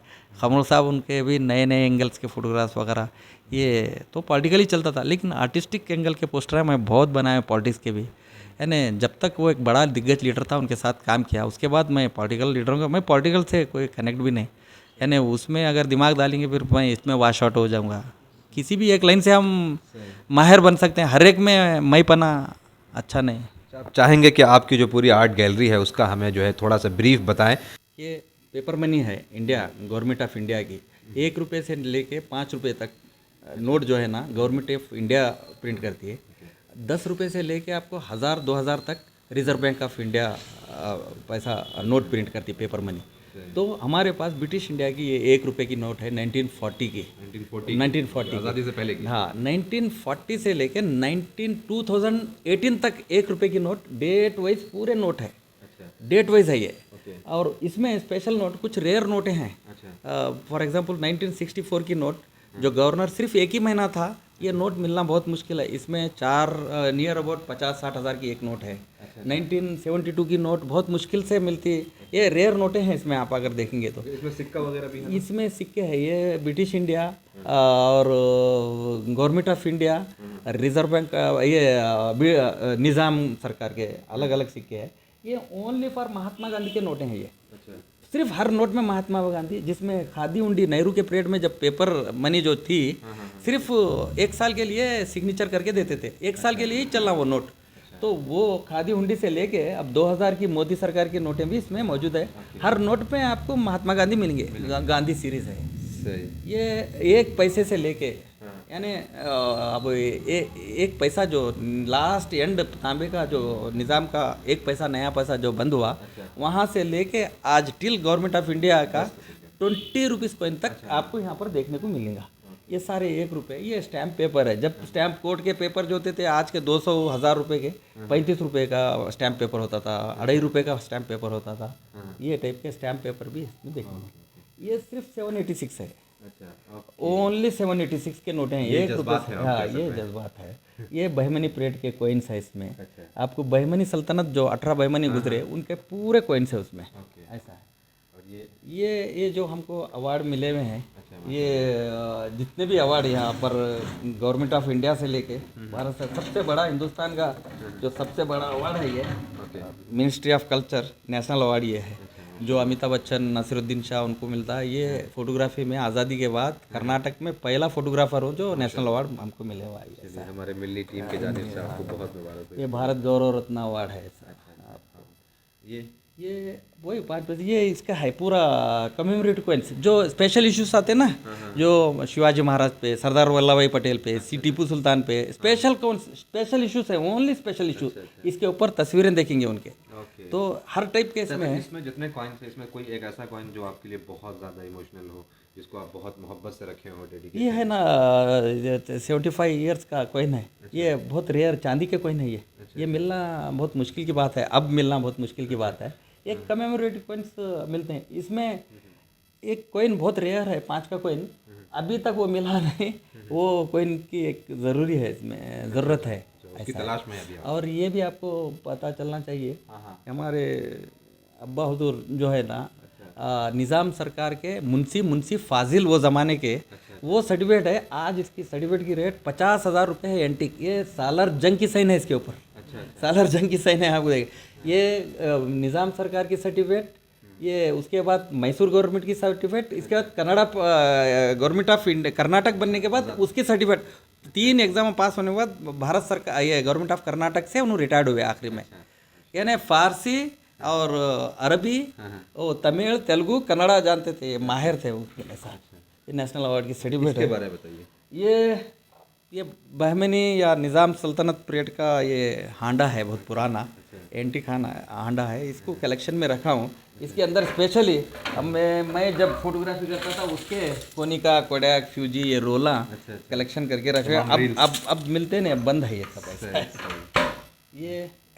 ये फोटोग्राफी है, ये गुलबर्गा के ही मैं यहाँ पर डेक्कन सल्तनत की फोटोग्राफी डिस्प्ले करके रखा हूँ, जिसमें से वड़कुंदा बोल के यहाँ नियर अबाउट 20 किलोमीटर है, अननोन मानूमेंट्स है। इसके बारे में कोई कौन सा बादशाह दफन है बोल के पता नहीं, यहाँ के हिस्टोरियन को पता नहीं, गवर्नमेंट को पता नहीं, पूरा अभी तक सर्च नहीं हुआ। ये पहली बार सर्च करके हम बाद में निकालने के बाद मोहम्मद बिन तुगलक की ख़यास लगा जाता है कि ये इनके पीरियड के गुम्बद हैं, क्योंकि बहमनी से पहले तुगलक की हुकूमत थी, यहाँ रोल चलती थी। जामा मस्जिद ऑफ गुलबर्गा है ये आर्टिस्टिक एंगल है, ये बहुत ये ख़ास फोटोग्राफी है, ये भी अवार्डेड फोटोग्राफी है। ये नेशनल लेवल की प्राइवेट अवार्ड फोटोग्राफी है ये इसमें ये बच्चा इसलिए है, इस जामा मस्जिद की हाइट और लेंथ पता चलती है। अब हर मेरी फोटोग्राफी में विदाउट इंसान की उसमें जान ही नहीं आता, जब तक इंसान नहीं फिर फोटोग्राफी में जान नहीं, ऐसा है। उसके रेशन तक के कैप्चर करे हुए हैं उसमें। Bahmani empire contribution the world to the world, यानी ये बहमनी सल्तनत जो कंट्रीब्यूशन दुनिया को जो दिए हैं ना, नेवर कोई इनका मुकाबला कर सकते। Deccani painting thousands of square feet में अभी भी बंदरनवाज हजरत ख्वाजा बंदरनवाज दरगाह में, शोर गुम्बद में, गुब्बी कॉलोनी की गुम्बद में, ये आप दक्कनी पेंटिंग जो बोलते हैं ना, वेजिटेबल कलर्स, पत्तों से कूट के कलर्स बना के ये पेंटिंग बने हुए हैं। आज का oil paint, tempera colour, acrylic colours नहीं है, ये बहुत रेयर कलर्स है। और दुनिया में सबसे बड़ी सूफीज़म ओनली फॉर एशिया में मिलता है आपको, यूरोप वगैरह में सूफी, अफ्रीका, बर्रे सगैर ममालिक में सूफीज़म मिलता। सूफीज़म में सबसे बड़ी सूफ़ी की गुम्बद ये हज़रत ख्वाजा बंदा की गुम्बद, ये 192 फीट की गुम्बद है। मर्तबे में ख्वाजा अजमेरी है, नसीरुद्दीन शाह चिराग दहलवी, मर्तबे की बात नहीं, ये आर्किटेक्ट की बात है गुम्बद का। और ये नेशनल अवार्ड फोटोग्राफी है हमारे आर्चर्स की। ये दुनिया की सबसे बड़ी तोप है ये, क्योंकि 36 फीट की तोप है वो ज़माने की, बहमनी पीरियड की। वो 12 गज़ी इसका नाम है। आज के स्क्वायर फीट में मापेंगे तो 29 फीट है। दुनिया की सबसे बड़ी तोप गिनीज बुक का वर्ल्ड रिकॉर्ड का 15 फीट की तोप को दिए हुए हैं। अभी तक तोप वाले सही रिसर्च नहीं हुआ उनका, हम ऑलरेडी रिसर्च करके दुनिया के सामने ये लेके आए हुए। 29 फीट की तोप है ये हिंदुस्तान की पहली पेपर मनी है जिसमें निज़ाम सरकार पेपर मनी बने, तो उसके अंदर किले की जामा मस्जिद है। अच्छा, माशाल्लाह, जो अभी है। हाँ, नूर भाई किले की जामा मस्जिद है, ये नोट में पहली बार देखेंगे आप। हाँ, और फिरोज शाह बहमनी है। जनरली लोगों को मालूम है उर्दू के पहले राइटर दक्कन के हज़रत ख्वाजा बंदा नवाज है। अक़ीदत में बोलते हैं, मोहब्बत में बोलते हैं, लेकिन हकीकत बादशाह बंदा नवाज से पहले फिरोज शाह बहमनी यहाँ मौजूद थे। बंदा नवाज को इन्वाइट करे वाले फिरोज शाह बहमनी, अहमद शाह बहमनी, ये उर्दू के माहिर थे। दक्षिणी उर्दू इनसे जानी जाती है। और ये मेरे ख्याल से मई तारीख पढ़ने के हिसाब से ये 13 से 14 15 लैंग्वेज पे कमांड था इनका। बहुत बड़े राइटर थे ये नो। और कल्चरल के माहिर थे। हर कल्चर हर फन को सराहते थे ये लोग। तो ये और इसमें जो कहने हैं नहीं, जो गुलबर्गे का नाम कलबुर्गी चेंज हुआ, हमारे लोगों के पास किसी के पास एविडेंस नहीं था बोलने के लिए करने के लिए। गुलबर्गा सोने के सिक्के में गुलबर्गा लिखे हुआ है, लोहे के सिक्के में उससे पहले एहसनाबाद था गुलबर्गे का नाम। एहसनाबाद यानी गुलबर्गा का पहला नाम एहसनाबाद। उससे पहले 10 साल पहले इसको टेम्पररीली अभी इसको ताजपोशी नहीं हुई थी अलाउद्दीन हसन बहमन शाह की, उससे पहले इसका नाम फतेहाबाद था 10 साल। फतेहाबाद के बाद का एक नाम क्या देना है इसको, नया नाम बोले तो एहसनाबाद दिए अलाउद्दीन हसन बहमन शाह के नाम पे। उसके बाद परमानेंट नाम अलाउद्दीन हसन बहमन शाह, इसका नाम बंद फिरोज शाह बहमनी के पीरियड में गुलबर्गा रखा गया। फूलों और पत्तों का शहर। पत्तों इसमें चांदी सोना तांबे में आप एविडेंस के तौर पे आज भी सिक्का मौजूद है मेरे पास, जिंदा सिक्का देख सकते हैं ऐसा है। तो ये जो नीचे चीज़ें हैं ये पुराने एंटीक, हम एक आर्टिस्ट होने के नाते जो भी हमारी दक्कन की यानी यहाँ के लोग जो इस्तेमाल करते हैं घर गृहस्थी में, यानी कुफले हों और यहाँ के लॉकर्स हो, वो यहाँ के वेट पत्थर्स है, शेर अदना कुफले, ये बहमनी पीरियड के ये टाइप के लॉके हैं। अब ये देखने को नहीं मिलते लोगों को। ऐसी चाबी इसकी है, ये चाबी डाल के खोलेंगे तो ये यहाँ से लॉक खुलता है। ये बहुत मुश्किल की लॉक है, ये मिलना हो। ऐसे सारे बहुत सारे ये है, ये पुराने ज़माने के कुफले हैं ये। हाँ ये ऐसा है। ये इसकी तारीख क्या है? इसकी तारीख वो ज़माने में ऐसे लॉक भी बनते थे, वो जैसे वो लॉक अलग अलग डिफरेंट टाइप ऑफ लॉक्स भी है मेरे पास और भी। अच्छा, इस यहाँ पे जो आपको ये मिले हैं इसके बारे में बताइए। इजिप्ट के, गालिबन इजिप्ट से जुड़ा हुआ लग रहा है ये मैं इजिप्ट को वर्कशॉप के लिए मौलाना आज़ाद कल्चरल सेंटर और इंडियन एम्बेसी की तरफ से, इंडिया की तरफ से मैं सेलेक्ट हुआ था as a artist workshop expert बोल के। ये मैं इजिप्ट जाने के बाद ये तूतिन खामिन है, यानी वहाँ का किंग, उनके वहाँ की निशानी मैं आते इस टाइम पे अपने दोस्तों को बताना करना। ये इस पेंटिंग के बारे में, ये गुलबर्गे का हज़रत ख्वाजा बंदा नवाज गेसू दराज रहमतुल्लाह अलैह के मेन एंट्रेंस है ये मेन एंट्रेंस है। ये एंट्रेंस आदिल शाही बीजापुरी आर्चेस बोल के इसे बोलते हैं। आदिल शाही बहमनी के पीरियड में काम हुआ। ये बीजापुरी स्टाइल में काम है पूरा ये आपको। इस काम में आपको बहुत सारा राजस्थानी स्टाइल मिलेगा, दक्षिणी स्टाइल मिलेगा, बीजापुरी स्टाइल मिलेगा, डिफरेंट टाइप ऑफ स्टाइल। देखिए ये अब राजस्थानी स्टाइल है, जो जयपुर जोधपुर में जाएंगे उधर मिलेंगे। और ये इस रीजन का सबसे बड़ा कमान जाना जाता है मेन। ये बीदर की जामा मस्जिद है। और ये लोकल ओरिजिनल ब्लैक स्टोन में ये हाउस इस तरह से डिज़ाइन बनाया गया है, बहुत आर्टिस्टिक डिज़ाइन है। ये मैं ज़्यादा 16 तस्वीर कब की है? ये तस्वीर मेरे ख्याल से 8-10 साल की है। ये मेरी ली हुई है। और इसके सामने 16 सुतून जामा मस्जिद है, बहुत मशहूर जामा मस्जिद है। यहाँ से आर्ट के हिसाब से मैंने हाउस की इम्पोर्टेंस ही क्या है बताया। ये एक जामा मस्जिद का पिल्लर है, सिर्फ मस्जिद का एक पिल्लर इतना कॉस्टली बने हुआ है, डेकोरेटेड बने हुआ है। बीजापुर मेहतर महल की जामा मस्जिद है। और ये मस्जिद का पिल्लर को इतना काम है, आप सोचिए तो मस्जिद कैसी होंगी, आप सोचिए। ये नेशनल लेवल के सिलेक्शन फोटोग्राफीज है। और रही दूसरी बात आपके इत्तला के लिए, ये जो है ये पुराने ज़माने में ऐसा हंडिया में पैसा कलेक्शन कर रहे थे। अच्छा, लोग रखते देखिए लोग बहुत सारा सिक्का, बहुत सारे सिक्के वो ज़माने के, सिल्वर के 1 पैसा 2 पैसा, ये पूरे जितने हैं होते हैं ये 25 से 30 किलो सिर्फ पैसे। ये पुराने लोग कैसा रखते थे, मैं भी वैसे ही रखा हूँ इसमें। ऐसा है क्योंकि अपना असर अपना वैसे ही रखना, लोग वही स्टाइल में देखे थे। क्योंकि अच्छा, ये लूत अलैहिस्सलाम, हाँ ये क्या है वो, किस, ये डेड सी जॉर्डन में, रिसेंटली जॉर्डन गया था। जॉर्डन में जहाँ पर ये क़िस्सा है, इस्लामिक क़िस्सा है, कुरान में इसका जिक्र है। जब वो कौम जॉर्डन में लूत अलैहिस्सलाम की कौम होमोसेक्सुअलिटी में मसरूफ़ थी, तो लूत अलैहिस्सलाम अल्लाह ताला से दुआ किया, अल्लाह ये कैसी कौम में मैं बस गया क्या नहीं। तो तब अल्लाह ताला ने एक अज़ाब नाजिल किया।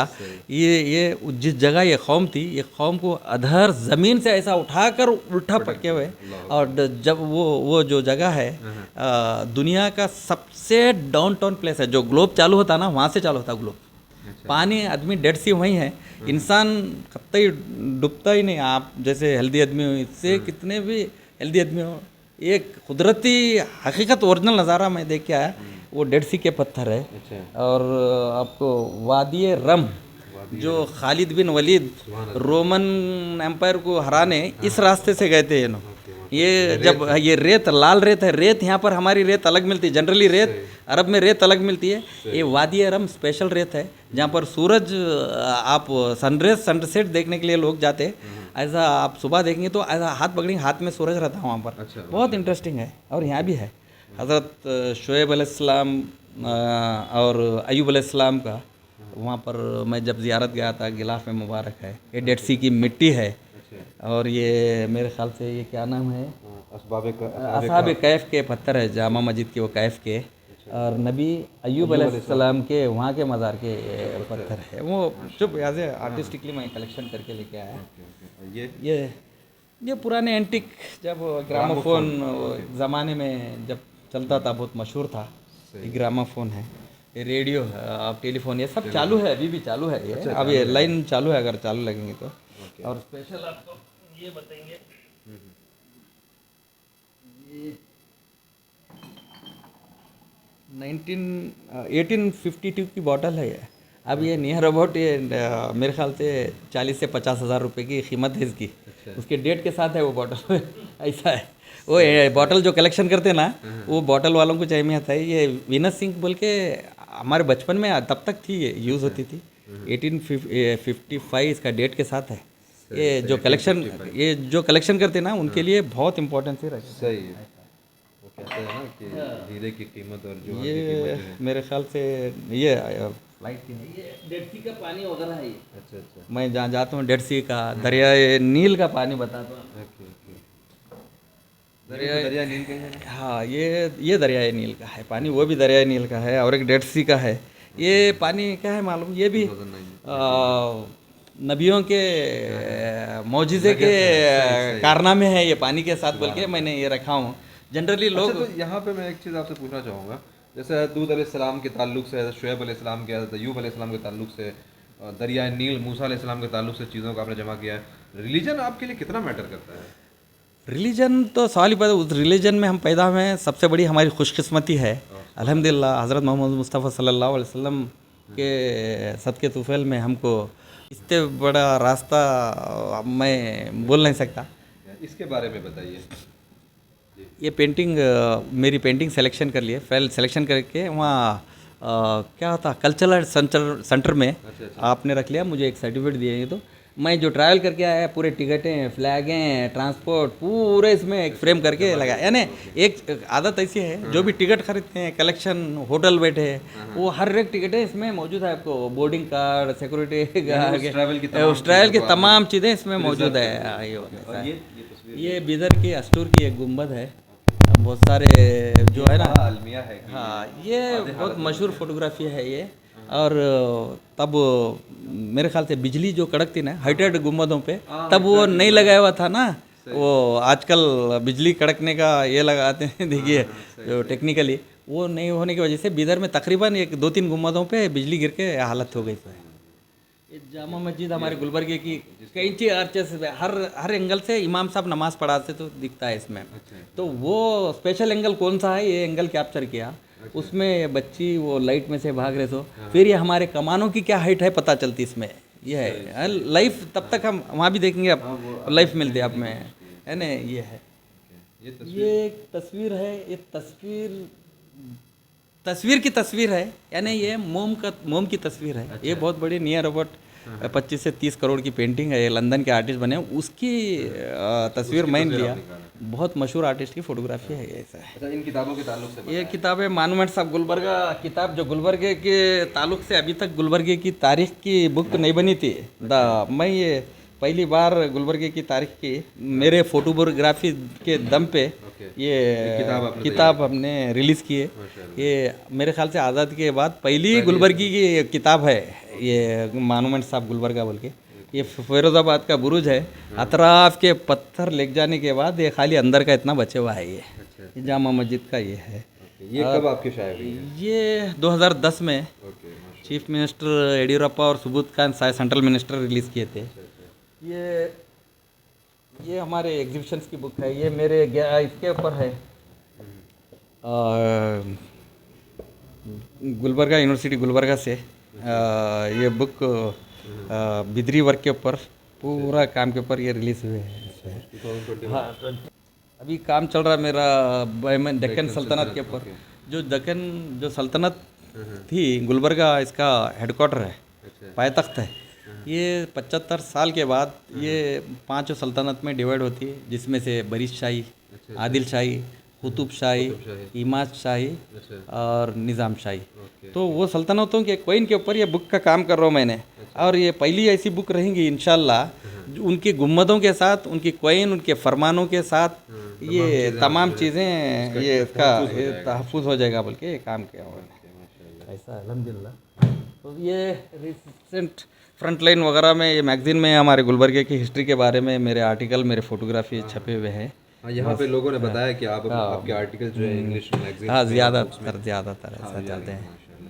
ये सारे फ्लैग्स जितने हम कंट्री जाके लंदन, ब्रिटेन, अमेरिका, मतलब ये कहा जा सकता है कि अगर आप इन फ्लैग्स को गिन लें तो उससे ये अजूम कर सकते हैं कि आप उतने शहर को जो है कंट्रीज़ को जाके आए। हाँ, इस पेंटिंग के बारे में बताएं, इसमें जो है बड़ी इंटरेस्टिंग चीज़ नज़र आ रही है। हाँ, ये painting ministry of culture south central zone Nagpur का नेशनल अवार्ड पेंटिंग है 2015 की।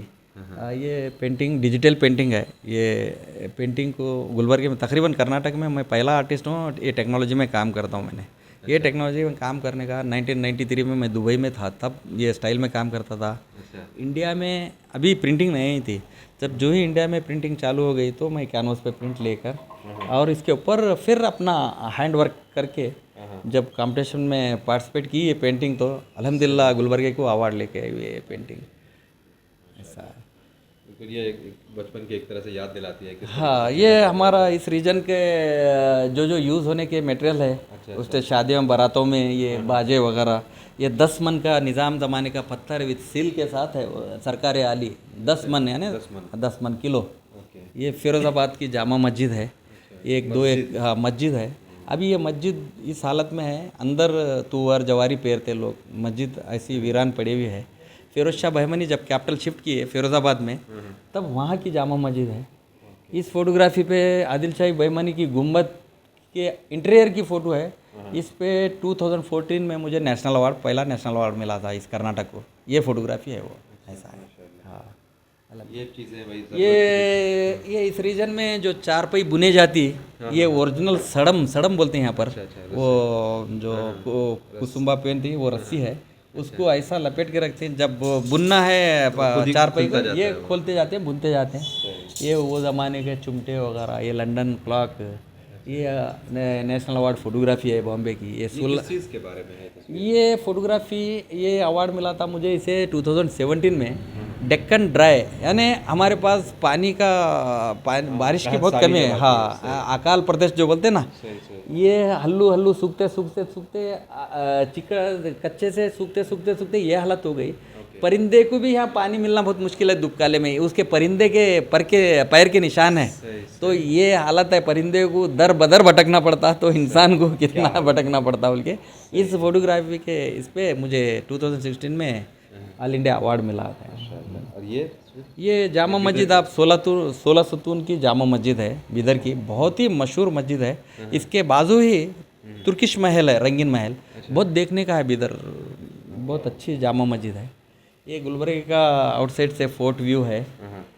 ये हमारे रीजन का गांव है। इस टाइप के मकाने होते हैं हमारे पर जनरली। और ये नेशनल लेवल की सिलेक्शन फोटोग्राफी है। और आप देखेंगे इसके अंदर इंसान रहते हैं क्या बोल के ताज्जुब रहते ब्रिटिश लोग आने के बाद, क्योंकि ऊपर से पत्थर, नीचे से, आजू से, बाजू से सब पत्थर है। वो इसमें इंसान रहते क्या बोल के पूछते वो लोग, इंसान नहीं। खुद का मेरा घर भी ऐसी है, ये एयर कंडीशन घर है हमारे हमारे हमारे रीजन का। तो इस टाइप के मकाने हैं। अब वो लोग ये अपना स्टाइल चेंज करके आरसीसी बिल्डिंग में आ रहे हैं। ये एक पुराना व्यू मौजूद है। ये जो टेबल पे चीज़ें हैं, ये जनरली टी टेबल लोगों के पास बहुत डिज़ाइनिंग के वगैरह टी टेबल बनाए हुए रहते हैं। एक आर्टिस्टिक टी टेबल, लोग फूलों से प्यार ज़्यादा करते हैं, कांटे से भी मोहब्बत रखना।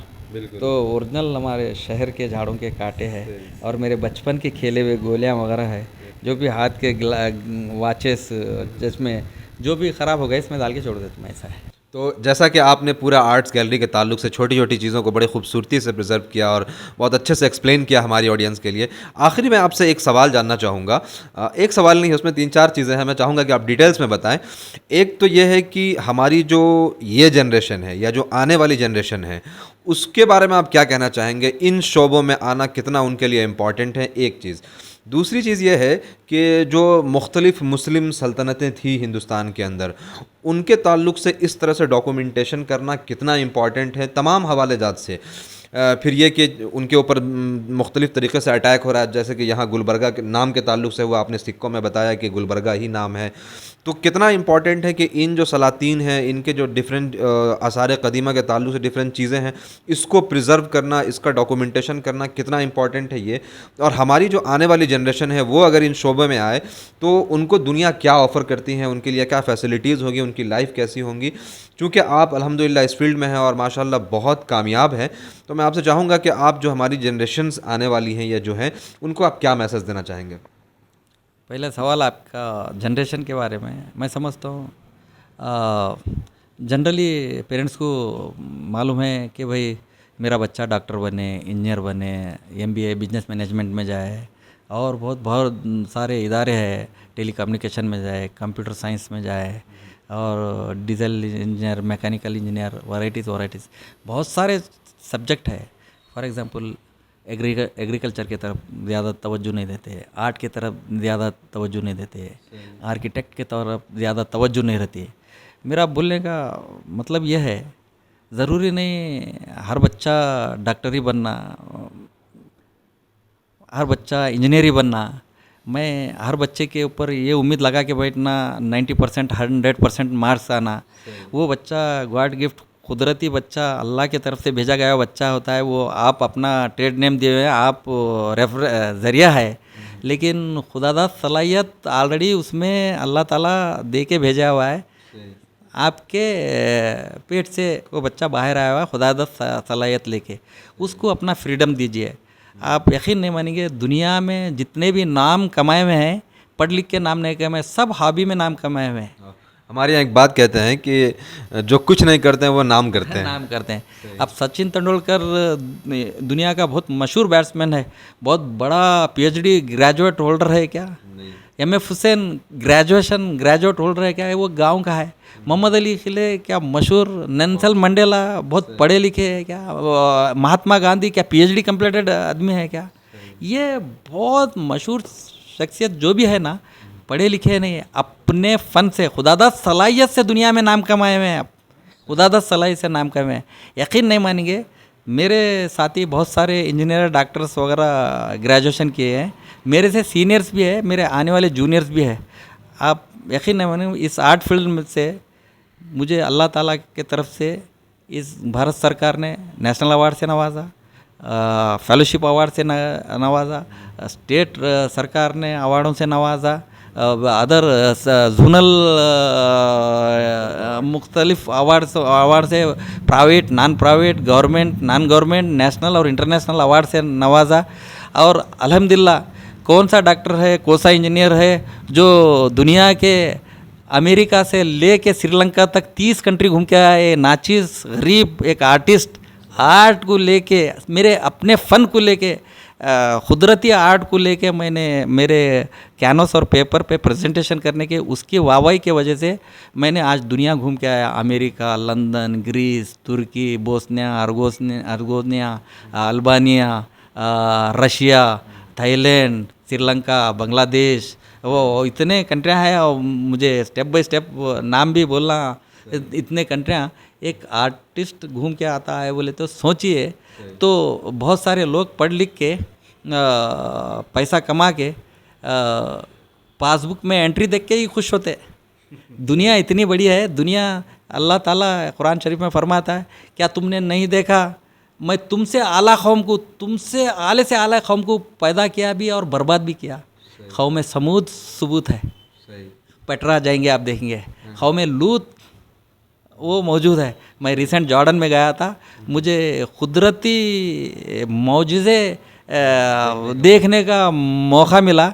और तुर्की जब मैं आया सूफिया म्यूज़ियम गया था, आप यकीन नहीं मानेंगे, को से डॉक्टर चाहे तो इंजीनियर चाहे तो जो भी बिजनेस मैनेजमेंट जो भी फील्ड में बहुत सारे माकूल दौलत कमा रहे हैं, लेकिन अल्लाह ताला उनमें वो समझ और सलाहियत नहीं दिए इन चीज़ों से मोहब्बत करना, मेरे कुदरती जो उसे फील करना, उसका महसूस करना, वो सलाहियत सबको नहीं देता अल्लाह ताला। तो मैंने वहाँ पर मूसा अलैहिस्सलाम का असा देखा। हज़रत उस्मान गनी रज़ी अल्लाह ताला अन्हु पहली कुरान लिखे जिस पे उनको कत्ल किया, उसके कुरान के उनके खून के छूटे उस कुरान पे पढ़े, तो मैंने वो कुरान को देखा। एक बार नहीं, एक म्यूज़ियम एक बार देख के इंसान थक जाता। मैं दुनिया के बड़े म्यूज़ियम देखूँ, और पहला म्यूज़ियम है जो तुर्की का आया सूफिया म्यूज़ियम, 2 बार देखूँ, और गवर्नमेंट ऑफ तुर्की म्यूज़ियम मुझे फ्री एंट्री दी थी, जबकि 2500 रुपये टिकट है। मैं हिंदुस्तान का नेशनल अवार्डी फ़ोटोग्राफ़र हूँ बोल के सिर्फ मेरा कार्ड बताया। इतने अच्छे लोग हैं तुर्क के, अखलाकी बात बहुत अच्छी तरीके से समझते वो लोग। और उससे भी अच्छे लोग मैंने जॉर्डन के लोग देखा, खुश मिजाज कंट्री देखा, खूबसूरत लोग देखा, कुदरती मौजूज़े देखा। इतना दुनिया को इसलिए अल्लाह ताला ये दुनिया तुम्हारे लिए बनाया हूँ, ये गुलबर्गा कर्नाटक इंडिया हमारे लिए नहीं, दुनिया ही हमारे लिए है। जाओ देखो और महसूस करो उसको। और ज़रूरी नहीं महदूद रह के तुम माँ बाप को खुश करने के लिए अपनी ज़िंदगी, रिश्तेदारों को खुश करने के लिए अपनी ज़िंदगी सेक्रीफाई करके पैसा कमा कमा के बैंक में रखेंगे, ऐसे ही मर जाएंगे। कुछ लोगों के अकाउंट्स भी कहाँ कहाँ हैं पता नहीं, माँ बाप को ऐसे कौन कमाया कोले कुत्ते खाए बोले, जैसे बहुत सारे हैं। आप देखेंगे कोरोना में कई लोग मर के गए, कई प्रॉपर्टी उनकी औलाद को मालूम नहीं, ऐसी है। तो मेरा बोलने का मतलब है आने वाली जनरेशन को कि भाई आप अपने आसार, अपनी तारीख़, अपने अल्लाह ताला बताए हुए रास्ते पे चलकर हम अपने जो भी हमारे आपको इल्म दिया है, वफ़ की ज़मीन हो, अल्लाह का घर हो, सूफ़ी इकराम हो, उनकी इज़्ज़त करो। उन्होंने जो रास्ते बताए हुए हैं, कोई भी गलत रास्ता बताया हुआ नहीं। मैं सुना था जो भी ये आसार रहते हैं, अर्श से लेके फर्श से लेके अर्श तक ये अल्लाह ताला की ज़मीन होती है, किसी बंदे की नहीं। तो उसकी खिदमत करेंगे तो इसका ये नतीजा हमको मिलता है, वो नतीजा हमको मिला हुआ है। मैं जनरेशन को यही बोलना चाहता हूँ कि भाई आप अपने चूज़ पे अपना फील्ड, अपने बलबूते पे अपना फील्ड चूज़ करो और उसमें माहिर बनो। चाहे आप मामूली काम ना हो, हर मामूली से मामूली काम में नाम कमा सकता है। सिर्फ डब्बी कलेक्शन करने में, सिगरेट डब्बी कलेक्शन करने में, सिर्फ राइफल्स कलेक्शन करने में, सिर्फ आप एनिसेंट घड़े बॉटल्स ये कलेक्शन में दुनिया का नाम कमा सकते हैं। दुनिया के नामचीन लोगों को हमने म्यूज़ियम में देखा है, हेरिटेज म्यूज़ियम रशिया में देखा है, सिर्फ नामचीन लोगों के काम है। मिसाल तौर पे बहुत सारा काम हमारे इस रीजन में राज रजवाड़े छोड़ के गए हुए हैं। हम हमारे माजी को बचाना चाहिए, आने वाली जनरेशन को। हम तो ऐसे ही पलेंगे। गवर्नमेंट इस आजकल जीडीपी के बारे में लोग बोलते हैं जीडीपी गिरे हुआ है, हालत ख़राब है। हालत ख़राब हो, हालत अच्छे हो, हम तो ज़िंदे रहने का गारंटी है। हम तो खाना खा के, जीडीपी से मतलब नहीं, इससे मतलब हम तो ज़िंदा रहना गारंटी है। लेकिन तब तक हमारी माजी कैसी थी हम हमारे किताबों में दर्ज करके नहीं जाएंगे, हमारे आने वाली जनरेशन को नहीं मालूम रहेगा। यही रेफरेंस लेके उन्होंने आगे बढ़ने वाले हैं। कुरान भी एक हमारे लिए रेफरेंस है जीने का। आज उस रेफरेंस पे हम जी रहे हैं, वो हमारी हिस्ट्री किताब है। वो कुरान शरीफ हमारी हिस्ट्री किताब है, तारीख़ी हिस्ट्री किताब है। रेफरेंस एक एक आयत के टुकड़े टुकड़े करके हमको पढ़ना है, किताबों को छापना है, जनरेशन तक लिख जाना है। ये मेरा आने वाली जनरेशन को इवन कई आप अजंता एलोरा के कई केव्स है, पहले के सुल्तान साहब लोग ये इबरत के लिए बचा के रखो, क्या था दौर और क्या हो गए बोल के बताने के लिए रखे हुए हैं। ये आज भी फ़िरौन के टेम्पल्स मौजूद हैं, टोटल 30 फ़िरौन है, इसलिए सिर्फ इबरत के लिए रखे हुए हैं। हमने क्या किया था, कैसे आप खुदा को चैलेंज करने वालों को चैलेंज करने वाले कैसे थे। आज भी फ़िरौन को हम म्यूज़ियम मैंने फ़िरौन को देख के आया हूँ मैंने। ये बहुत बड़ा मिसाल, इससे बड़ा रेफरेंस क्या है। अगर वो हमारी माजी अगर हमको बचा के नहीं रखेंगे तो हमको आगे बढ़ने में जो वो ये बोलते हैं हुरुप बोलते जोश नहीं मिलता। अरे वाह, ऐसी भी ज़िंदगी थी क्या। तो ये बहुत ज़रूरी है अपनी माजी को याद करना, अपने माजी को बचा, ताकि माँ बाप का नाम नहीं देश और दुनिया में नाम हो पूरा। सिर्फ माँ बाप के लिए नाम कमाओ, उनकी खुशी के लिए काम मत करो, लेकिन अपना देश का भी नाम होना, अपनी कौम का भी नाम होना, दुनिया में वाहवाही होना, ये बहुत बड़ी बात है। हमारी पूरी मिली टीम के जानिब से आपको तमाम जो आपकी अचीवमेंट्स है उस पर बहुत सारी मुबारकबादी। और आइंदा जो आपका जो कैरियर है, आपका जो मुस्तकबिल है, हम ये दुआ करते हैं कि और ख़ूबसूरत हो। हमसे गुफ्तगू करने के लिए बहुत शुक्रिया। शुक्रिया साहब, बहुत बहुत शुक्रिया मिली डाइजेस्ट को, जो इतना कीमती वक्त निकाल कर ये छोटी सी गैलरी में आके अपने दुनिया के सामने इस नाचिस को प्रेजेंट कर रहे हैं। थैंक यू, जज़ाकल्लाह।